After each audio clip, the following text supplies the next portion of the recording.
Bastığın yerleri toprak diyerek geçme. Tanrı, düşün altındaki binlerce kefensiz yatanı.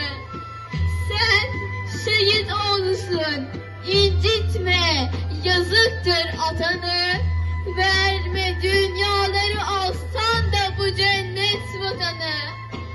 Kim bu cennet vatanın uğruna olmaz ki feda. Şüheda fışkıracak toprağa sıksan.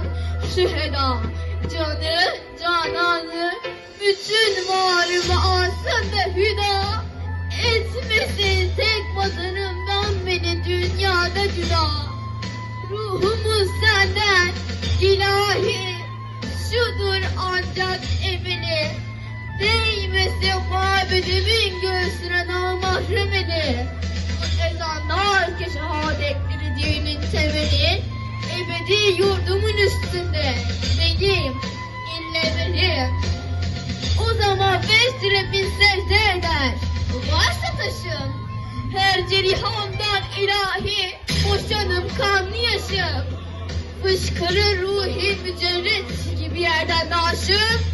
O zaman yükselerek arşa değer belki başım.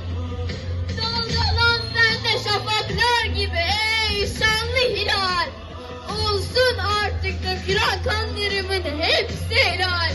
Ebediyet sana yok, ırkıma yok ismihlal. Hakkıdır hür yaşamış bayrağımın hürriyet. Hakkıdır hakka tapan